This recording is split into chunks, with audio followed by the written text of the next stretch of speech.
मैं उत्कर्ष राज और स्वागत है आपका हमारे YouTube चैनल ओरिजिनल नॉलेज पर। योर स्टडी आवर प्रायोरिटी, हम बनाए जो आपका दिल चाहे। और आज के इस वीडियो लेक्चर में हम लोग पढ़ने वाले हैं क्रॉप्स एंड इन्वायरमेंट के बारे में, जो कि हमने अभी तक इस टॉपिक पे 2 वीडियो को कवर कर लिया है, जिसपे हमने कुछ महत्वपूर्ण जानकारी दी है। और क्या क्या होता है, इरिगेशन क्या होता है, फसल क्या होता है, उसके बारे में हमने पिछले वीडियो लेक्चर में चर्चा कर लिया है। अगर आपने नहीं देखा है तो ऊपर एक आई बटन आएगा, या आप डिस्क्रिप्शन बॉक्स में जाके चेक कर सकते हैं, वहाँ पे हमने लिंक दे दिया है।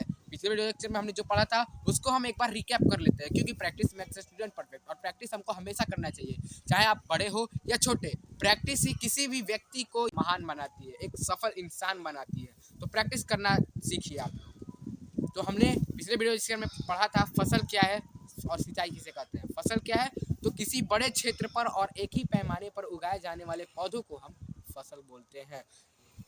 फसल बहुत से दो प्रकार के होते हैं, एक रबी क्रॉप्स मतलब कि रबी फसल, और दूसरा खरीफ फसल। रबी फसल जो होता है वो ठंडे के दिन में बोए जाते हैं और गर्मियों के दिन में काटे जाते हैं, और जो खरीफ क्रॉप्स होते हैं वो गर्मियों के दिन में बोए जाते हैं और ठंडों के दिन में काटे जाते हैं। और एक होता है जो होता है जायद फसल, जो कि बरसात के मौसम में बोए जाते हैं। इसके बारे में हम आगे चर्चा करेंगे। और फिर हमने बताया था कि सिंचाई किसे बोलते हैं। सिंचाई, हम जब पौधों को नियमित अंतराल पर किसी नियमित अंतराल पर पानी देते हैं, तो वह उसी को हम लोग सिंचाई बोलते हैं, मतलब कि इरिगेशन बोलते हैं। जैसे हम मानव को पानी की जरूरत होती है, वैसे ही पौधों को ग्रो करने के लिए, बढ़ने के लिए पानी की जरूरत होती है। हमने इरिगेशन के सोर्स को भी बताया था, lake, river, dam and pump, drip system, sprinkler system and many more. हमने आपको बताया था कि ये सब जो है मेथड है किसके लिए, तो इरिगेशन के लिए, मतलब कि सिंचाई के लिए।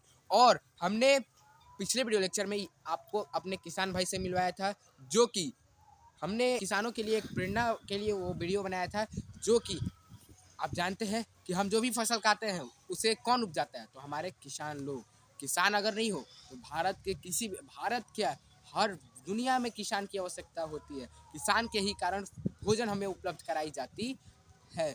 आगे हम देखते हैं, इस बात पे चर्चा करेंगे कि एक सफल पौधों को, मतलब कि एक सफल फसल को उपजाने के लिए हम लोग को किस किस नियम का पालन करना पड़ता है, किस किस चीज़ों से हम लोग को गुजरना पड़ता है। तो सबसे पहला जो बात है वो आपको ध्यान में रखना है, तो मिट्टी को तैयार करना पड़ता है। वो कैसे, वो हम जुताई के जरिए हम लोग मिट्टी को तैयार कर सकते हैं। अब आप पूछेंगे कि जुताई किसे बोलते हैं, तो जुताई उसे बोलते हैं, जैसे मिट्टी को उलटने पलटने की क्रिया को हम जुताई बोलते हैं। जैसे कि आप लोग अभी के ज़माने में, अभी के जनरेशन में, तो ट्रैक्टर के यूज से हम लोग जुताई करते हैं, प्लगिंग करते हैं, उसको इंग्लिश में हम लोग प्लगिंग बोलते हैं। तो हम लोग अभी ट्रैक्टर के यूज से करते हैं, लेकिन पहले के ज़माने में जो होता था वो बैल के उपयोग से जुताई किया जाता था। और जुताई, आपको याद रखना है कि मिट्टी को उलटने पलटने की क्रिया को जुताई कर, तो मिट्टी की उर्वरता को बढ़ाने के लिए हम लोग जुताई करते हैं। और जुताई मतलब कि मिट्टी को उलटने पलटने की क्रिया को जुताई कहते हैं। और जुताई का मतलब ही होता है कि मिट्टी को तैयार करना। अब दूसरा नंबर पे आता है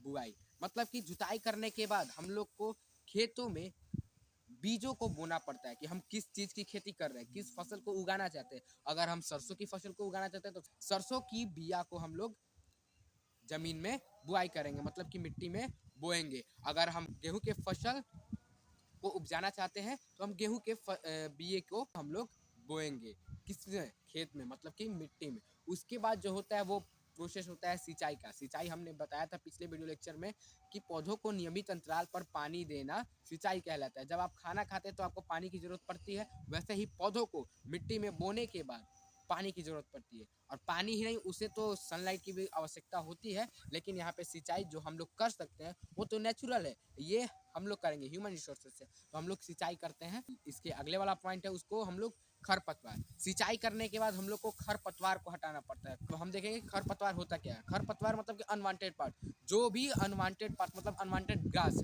जो भी घास पौधों में उग जाते हैं, पौधों के बीच उग जाते हैं, उसे ही हम लोग खरपतवार बोलते हैं। और उसको हटाने की क्रिया जो होता है वो निराई कहलाता है। खरपतवार मतलब आपको समझ में आ रहा होगा, मतलब कि मुख्य फसल के साथ साथ कुछ अन्य पौधे भी फसल के साथ उग जाते हैं, जो कि पौधों को बढ़ने में मदद नहीं करते हैं, वे इसे क्षतिग्रस्त, मतलब कि क्षति पहुंचाते हैं। तो उसी को हटाने की क्रिया को हम लोग को निराई करते हैं, और जिसको हम लोग हटाते हैं उसे हम खरपतवार कहते हैं। तो इसके बाद जो आगे का पॉइंट है उसको हम अगले वीडियो लेक्चर में कवर करेंगे। तब तक देखते रहिए ओवर इंडिया नॉलेज। अगर आपको हमारे वीडियो या चैनल से रिलेटेड कोई भी डाउट हो तो आप हमें कमेंट या ईमेल कर सकते हैं।